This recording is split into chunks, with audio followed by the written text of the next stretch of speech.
What's up, everybody? Welcome to another edition of the Fantasy Cheat Sheet. I am Marcus Grant with Michael F. Florio and Laquan Jones. LQ, you were at home. Florio, that does not look like your home. Where are you right now? I am in San Diego, overlooking the highway, not the ocean, which I would rather say I'm overlooking the ocean. But yeah, my whole family went to the San Diego Zoo, and I was like, I got a cheat sheet and do some other work today. So there he is in San Diego. So yeah, hanging out there for a couple of days. I know the weather's pretty nice because the weather's pretty much always nice in San Diego. Meanwhile, Laquan, you and I are back 2 hours north in Los Angeles, where it June is gloom. June gloom still. We're here. Still. Because that's what we got going on. We got plenty to talk about, though, of course, as always, here on the Cheat Sheet. The Florio Film Festival continues with a big one. We are all very excited about this. We're going to talk Godzilla -1 a little bit later on in the show. Of course, we're always taking your questions. Jump on into the chat and participate there however you like. We're going to get to as many. Yes, we know Florio's audio is rough. He's in a hotel room on his, is it? He's on his. Look, it is to be expected. He is in parts unknown. He is not in his normal setup. So yes, it's going to sound a little bit different. We can hear him fine. It's just a little bit, Yeah, we can still hear him. It's not that bad. It's fine. SKS enjoyer, please enjoy the show as much as we can give you. Okay. One thing I want to get into though, Aaron Rodgers is not at Jets mandatory minicamp. Now this has been. I guess kind of a thing. Well, I guess let me ask you, Laquan, how much of a thing is this really? Because Robert Saleh says it's not a thing, but it's Aaron Rodgers. So because of it's Aaron Rodgers, it's always a thing, right? No, this is a thing. I mean, I'm slowly but surely moving Garrett Wilson down in my rankings a little bit because this seems like a little all-season distraction where it just feels like it's a weird energy. Like we wouldn't hear these reports when he was in Green Bay. Let's just keep it a bean. I mean, are you feeling the same way, Florio? I mean, here's this. Are the Jets going to eventually regret getting into bed with Aaron Rodgers? Oh, yes. seems that way. I mean, what has gone right since he's became a member of the New York Jets? And I don't know. I go back to this quote every time something with Aaron Rodgers happens, where it's like, we need to keep all of that BS that is not winning out of the building, and then he is the one that brings more of it into like. I understand it's June, and come August, this won't be a story anymore. But like. Come on, dude. Perception is a big thing. It is.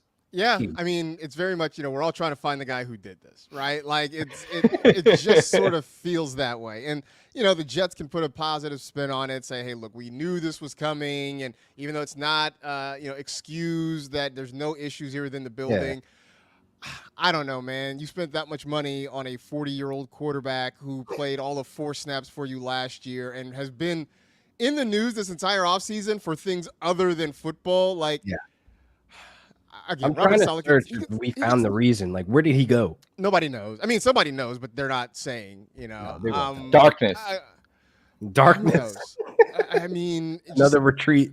Robert Saleh can say all the right things, but you got to know that deep down he's just annoyed that he has to keep answering. You have to answer this. He's got to answer him.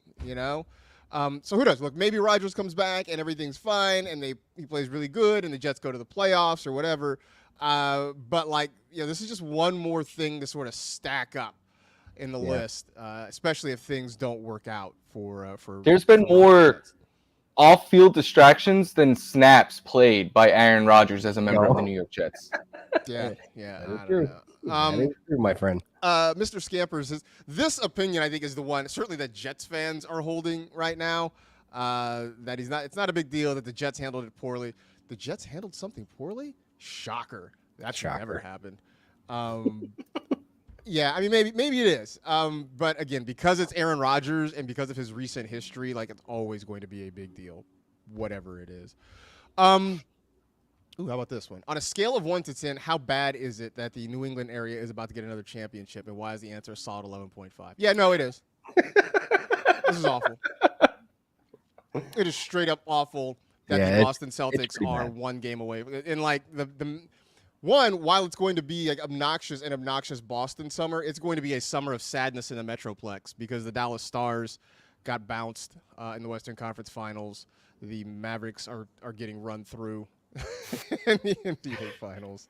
As a former Celtic fan, I've stood my ground to not watch any of it because I just can't root for them anymore. But like, I'm really surprised. Like, wow, they're actually about to get one. Shout out Tatum. Shout out Brown. I hate it Yeah, so much. same. Tatum is look. I haven't watched a whole bunch. I've been like traveling and stuff, but like You haven't missed much.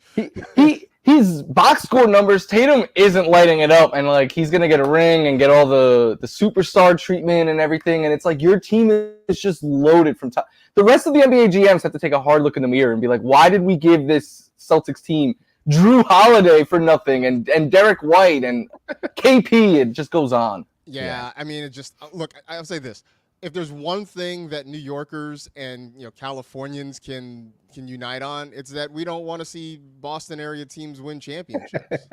I mean, I think that's just. But yeah, to answer your question, Marcel, it's bad. It's going to be bad. We do feel your pain. And not only is it that they are winning, but like they're set up to win for a couple years too. Yeah, for the next dynasty going to be on a rampant. Yeah, this is not a thing that's gonna just like, hey, they won it this year, and then like we don't ever hear from them again. Like this is what's gonna be in that thing. Here's a question from your boy J24. Jerry Jeudy comeback? Anybody here believing in a Jerry Jeudy comeback? I'm very hesitant on it. He's a great route runner. I mean, I love watching the camp videos and stuff, but I need to see this executed because he's kind of been a jag, for the last couple of seasons. You buying this, Florio? Nope. I bought it coming out of college, and I would be cool with it if there was a resurgence, but I'm not going to invest in it because not only do we need Jerry Jeudy to do stuff that he hasn't really done at the NFL level, Deshaun Watson last year was struggling to keep like high-end, like Amari Cooper and a second piece afloat week to week. Judy's probably third at best behind Njoku as well, so yeah, someone else could have him. In order to have a Jerry Jeudy resurgence, have we had a Jerry Jeudy surgence? No, that's the problem. That's the problem. It hasn't happened. I'm looking like a couple years ago in Denver, he had 972 yards and 6 touchdowns, 67 catches. That has been his best season by far. Not what you would have expected for him, for a guy who was taken 15th overall. Yeah. He has not had a 1,000-yard season. He has not had 70 catches in a year. We are still waiting for the Jerry Jeudy that everybody thought we would see coming out of Alabama. It hasn't happened, but I'm sort of with the rest of these guys. I don't know that I have big expectations for him on a team where he's going to be maybe at best the third option in the passing game. Romo Dunze says he is absolutely chasing Puka Nakua's rookie receiving record. Look, I think it's fun. I think it's a cool thing to say. I know they were teammates for a year or two at the University of Washington, but Laquan, all homerishness aside about Puka, it just doesn't feel like the offense in Chicago is set up for this thing to happen, right? No, absolutely not. I mean, the way Puka was able to do what he was able to do because Cooper Kupp wasn't there. So it's kind of like there wasn't another veteran piece that can actually generate some targets. I mean, Odunze has to worry about DJ Moore and Keenan Allen. Like, I don't know if that's going to be possible. I mean, hey, shoot for the stars and moons, but I don't really see it with Odunze, to be honest. Yeah, I mean, Mike, is Odunze the number 2 target in Chicago? I mean, DJ Moore seems like the number 1. Is Odunze number 2 for you? No, I think he's number 3. I think Keenan Allen. Look, I know Keenan Allen's getting up there in age, and the fall off happens pretty quickly in football, but he posted metric-wise one of his best seasons ever last season. So I think he could still play at a high level. I think he'll execute really well out of the slot, but in 2 wide receiver sets, I don't see them pulling either of those 2 guys. So my response to this was going to be like, when did Moore and Keenan get hurt? Because that's the only way I think Odunze gets the opportunity. I think he has the talent to do so. I just don't think he's going to get all the opportunity. It's very crowded. It's very crowded there in Chicago, and I think the world of Caleb Williams. I think the sky is the limit for Caleb Williams. I keep saying this though, that I think in year 1, if Williams throws for 3,700 yards, I think that's a really good year. That's not enough for Romo Dunze to come close to that record. Whereas, so he's not going to break the Bears record over 4,000? Not in the first year. Caleb got it. I think he will get there. I 41. don't necessarily know that he gets there in year one. Like Year and I don't- 141. And I Let's don't go. think that's a bad thing if he doesn't get there in year one, right? Like I think Yeah. I think that's okay. I think Like, Bears fans are kind of they're totally expecting it. They're No. expecting. I think it happens. 41. I'm gonna go 41. I mean, 4,100 yards. I don't know. Has anybody asked Adam Rank? Because I'm sure he's putting it around like 45, 47. Oh, it's probably like 5,000 yards first year. Like, They're going straight to. They're skipping over 4. They're going just straight to first 5,000 passing Yeah, season. there that's you it. go. That's it. Yeah, I have not asked what Adam Rank's projections are for Caleb Williams. Sure. It's high. I can guarantee you that. I am sure it is absolutely to the moon. Speaking of projections, Rybread wants to know, how do you guys put together your rankings? I want to draft by rankings this year, but don't know a good way to go about it. I personally am a tiers guy, tiers person, as opposed to just going 1 through 30 or whatever it is.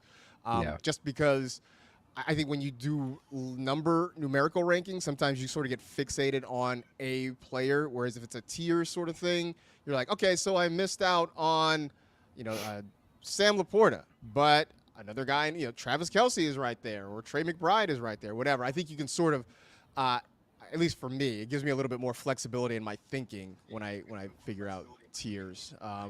Florio, I don't know if you have a specific way you go about it. Yeah, I like to put the guys who are going to do well first, and then I do it just like you. I do it tiers, and I do it by how I would draft players. I don't do it like I think this guy's going to finish ahead of this guy, because there's a lot. I take chances in my rankings because that's how I would draft, because I'm targeting upside and stuff. So we talk about a lot of these safe players that.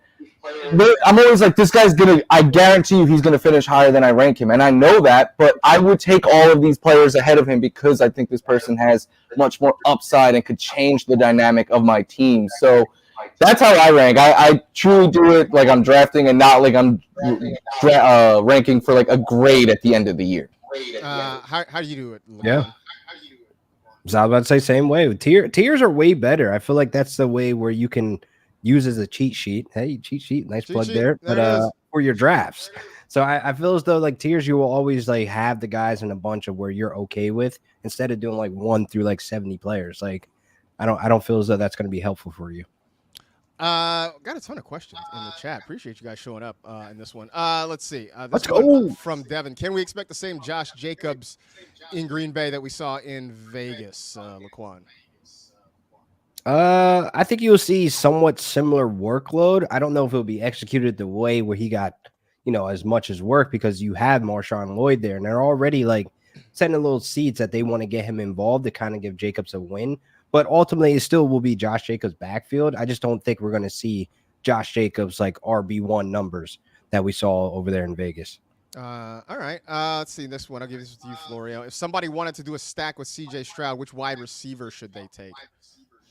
Nico Collins, in my opinion. I think that he brings they paid him, so he's going to bring that volume, I still believe, but he has the explosiveness and the field stretching ability where I'm not sure if Steph Diggs has that anymore. But then you could also pair him with Tank Dell, who goes a couple rounds later. You kind of got to choose the first one, but Tank Dell also being the cheapest puts him in play as well. Diggs, oddly enough, is the one that I want the least of this trio. Yeah, it's funny though. I think in a best ball, I think I took Diggs just because of actually it wasn't a best ball, it was a redraft league because of where he fell. I was like, okay, well, it's right here. He's like, my second wide receiver. I feel okay with that, and I went heavy wide receiver. Paul wants to know if T. Higgins is traded. Are we drafting Burton or I never get this name right? Yoshevus? I think that's how you say it. I never get that one right. Yeah, I think that's how I pronounced it too. But all right, we got to go Burton here, man. Oh, it's Burton. We're all excited about Burton. Whether or not T. Higgins is traded, I'm drafting Burton because I think there's a role for him in this offense. We've seen 3 wide receivers be able to succeed with a healthy Joe Burrow. Burton's talent has never been in doubt, and so as long as he's on the field, I think there's big opportunity for him there. So if Higgins gets traded, then it's definitely Burton. But even with Higgins there, I'm down with Jermaine Burton this year. SKS Enjoyer, on the topic of the Bears, do we like Swift more this year? He kind of petered out in the back half of 2023. How you feeling about DeAndre Swift, Laquan? I'm feeling good about DeAndre Swift just based on having our expectations that he's going to be an RB2 and RB3. Like, we're not drafting him anymore to be our RB1s on our rosters anymore. So you can't really get burned by him. But I think he has a role back there, over there in Chicago where he could play the little dump off. He could still be involved in the passing game. Like, I feel the most comfortable this year drafting DeAndre Swift just with my expectations in order. I guess the upside for DeAndre Swift, Florio, this year is that the tush push is not in play in Chicago where it was in Philadelphia last year. Yeah, he could get more goal line opportunities potentially. I feel like he's being adequately ranked where he's going as like a low-end RB2 because the trade-off is the Bears offense might not be as good as the Eagles offense were last year. And I still think he'll be on the field a little bit more consistently. I think he could potentially get more targets in Chicago than he was in Philly. But my fear is if he does struggle a little bit or stumble out the gate, they have two backup running backs that I think they at least feel comfortable with that could potentially eat into some workload. Real quick for you guys, Malik Neighbors or Marvin Harrison, which one you taking?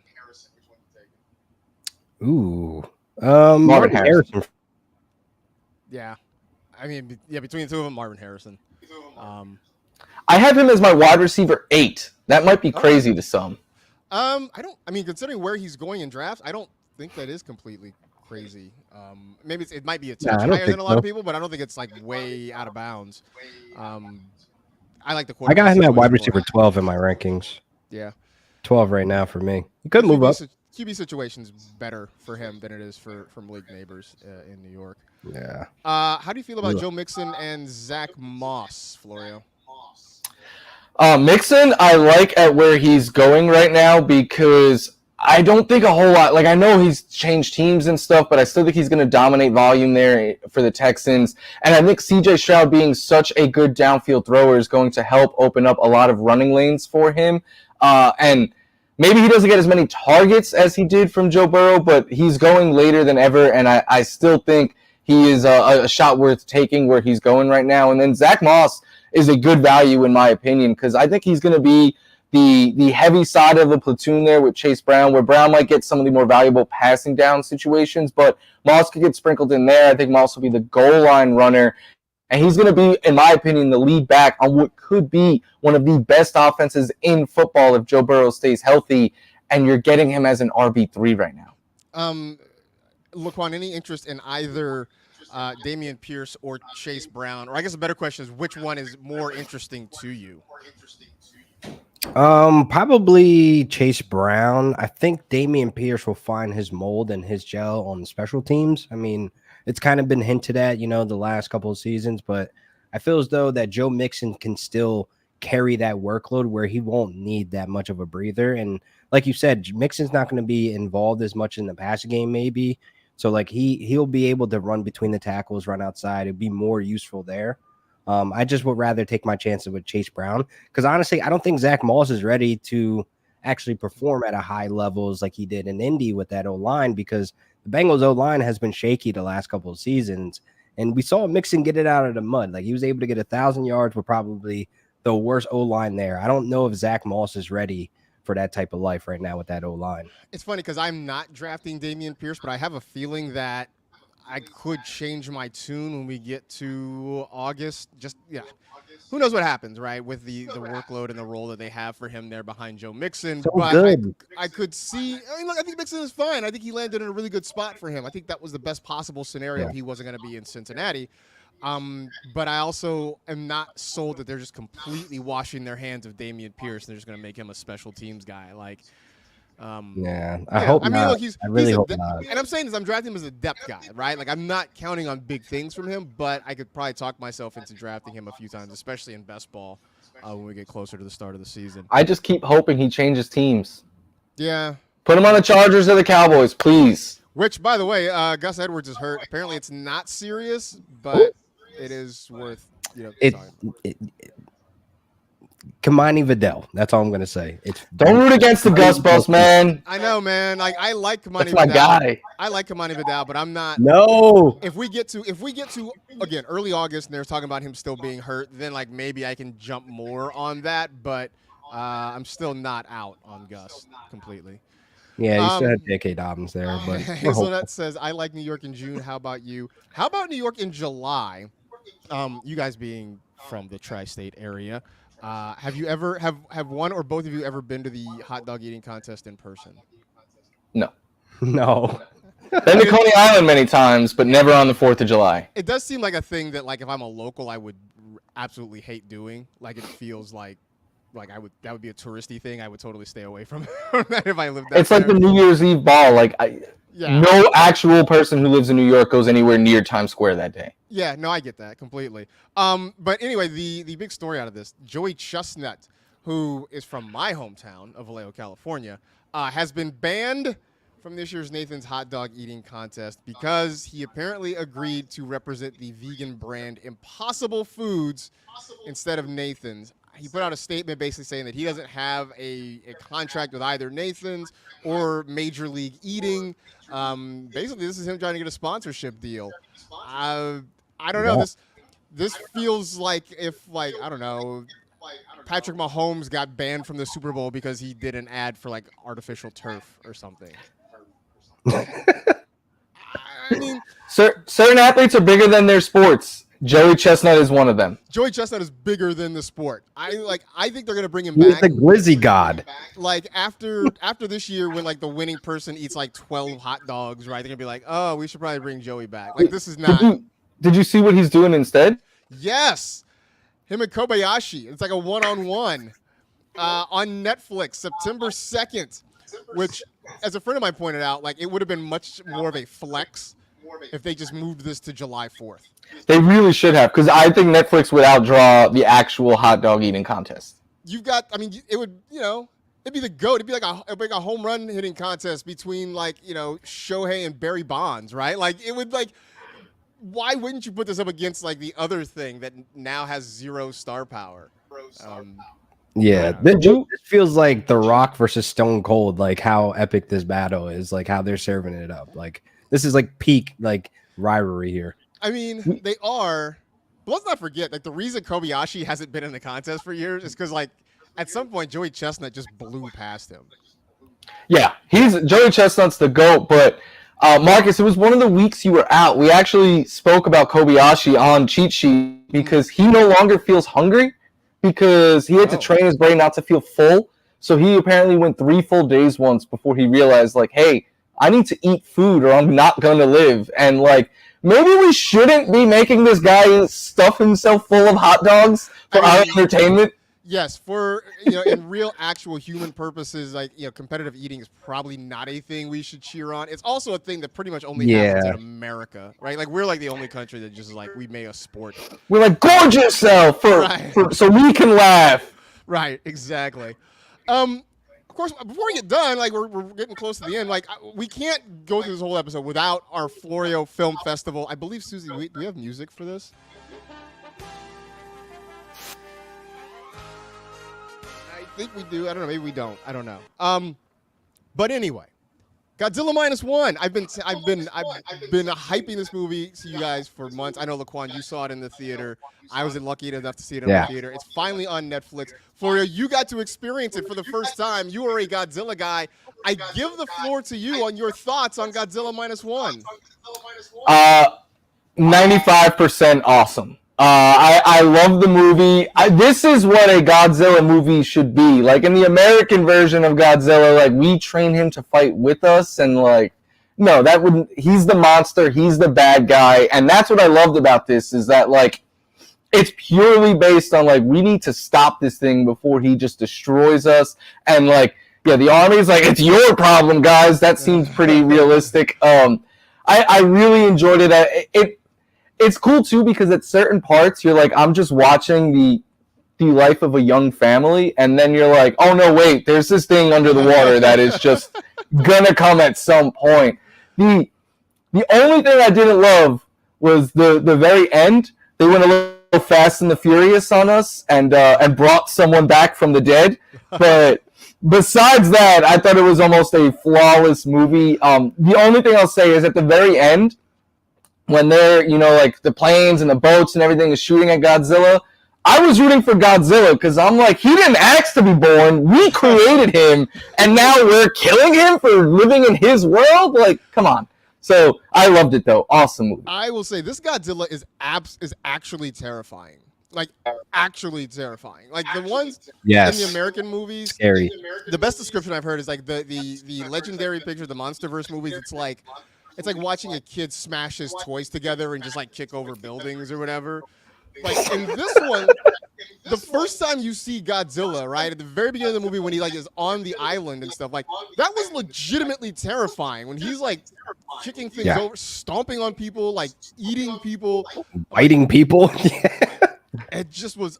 It was like this one was actually scary because you got a sense of like how big he is in scale, like human. Like it's one thing when like Godzilla in the other movies like sleeping in the Roman Coliseum. You're like, aha, that's kind of funny, that's cute. Like this is one like he's rampaging through Tokyo and picking up subway cars and stuff. Like this is freaking terrifying. Battleships throwing them like it's nothing. Yeah. This is absolutely terrifying. And amazing. I just love the balance of it. They set it up for a. No, I was gonna say, yeah. Question mark? You know. Godzilla -2. There it is. It's gonna be. No, they can't get lower than -1. I was Hazelnut says with an extra in the Matthew Broderick Godzilla from 1998. I saw that one because funny. So my college roommate was an intern doing some of the CGI on that movie, where like he would go to his internship. That's cool. He'd go to his internship and like he would be there all day and he'd come home like, so like Gary, what were you working on? He's like, oh, I make rain. Like there's like a scenes where it's raining. He's like, yeah, a lot of the rain is CGI'd. I was working on rain today. Yeah. I'm like, all right. A great day is work. Yeah. The other funny part about that is he was from the Bronx. They did the premiere for the movie at Madison Square Garden. He wanted to take his brother to the premiere, but in order to do that, he had to actually book a second airplane trip from Los Angeles to New York. So he asked me if I wanted to just get a free trip to New York. He's like, I can't take you to the movie premiere, but I can get you a free trip to New York. I'm like, oh, hell yeah. Yes. So I got a seat on the plane. I got to fly out to New York. I got, we stayed in the hotel. It was great. That same week I was there, I went to Yankee Stadium. The only time I've been to Yankees. This was the old Yankee Stadium. Went to Yankee Stadium, and that was the day David Wells threw a perfect game for the Yankees against the Mets. Hungover, yes. So yeah, that's my connection to that otherwise kind of terrible 1998 Godzilla movie. Yeah. Yeah. Good anyway, time. I don't know if we have not picked a movie for next week. Go ahead.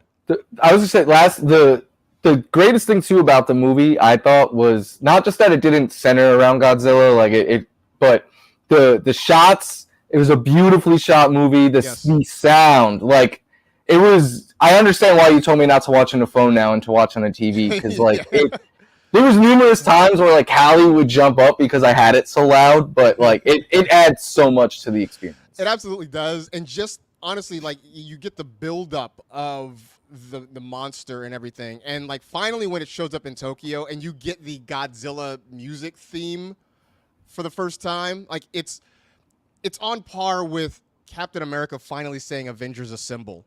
After 20 movies, he finally gives you the full Avengers Assemble, and it's like an earned moment, and it's the same thing in Godzilla -1. Like when you really see Godzilla in his full glory, out of the water, full size, stomping through downtown Tokyo, like I got chills for real. So yeah, Cinema. By the way, Hazelnut says it was there for one of the rain days. They also used rain coming up from spray pipes on the roof hydraulics. I would assume there was like some real rain there. Like I would hope, but I know that again, my roommate was enhancing the rain, I guess. It's in the size of the drops, if you will. Yeah, I don't know if you guys have ever seen it. It's the one with Ferris Bueller in it. It's not. I don't think I have seen that one. No. I mean, it might be. I'm sure it's streaming somewhere. Netflix, Prime. I don't know if Tubi. Yeah, I mean, if you really want to go see it, like it was not very good. We stayed through the whole movie and watched because we wanted to see our friend's name show up in the credits at the end, but that was Nice. Kind of all is about. We do not have a movie for next week. I don't know if you guys have a suggestion. If anybody in the chat has a suggestion for a movie that we should watch and talk about on this show, Take some suggestions. you can drop them here. You can drop them on social media. We can we'll figure out something to watch for next week for another episode of Florio's Film Festival. So I don't think it's going to top this one. This one should have beat Oppenheimer for movie of the year. It was that good. It was the best movie I saw last year. And as people pointed out on the internet, Easy, hands down. It actually works as a sequel to Oppenheimer. Like, And blows it away. You get the creation of the atomic bomb, the dropping of the atomic bomb, and then the aftermath, which is a giant aquatic lizard showing up and destroying Tokyo, destroying a major Asian city. So, yeah, whatever.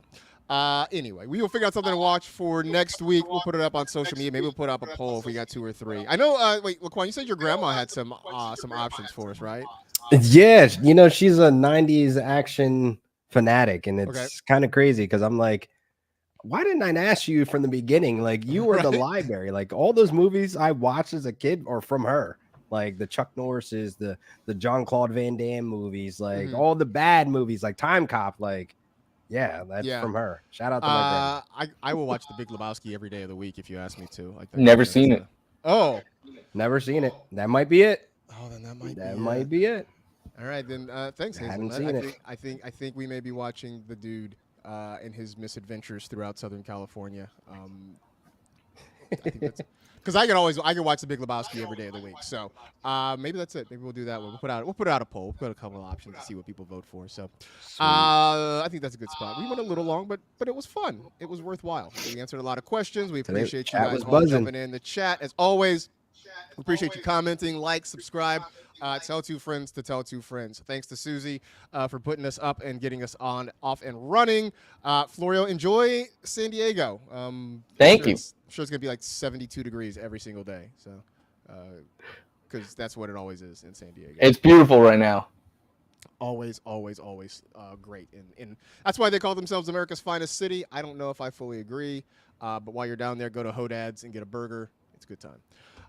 Anyway, that'll do it for this edition of the Cheat Sheet. For Florio, for Laquan, I'm Marcus. Thank you for hanging out with us. Enjoy the weekend, everybody. We'll talk to you again soon.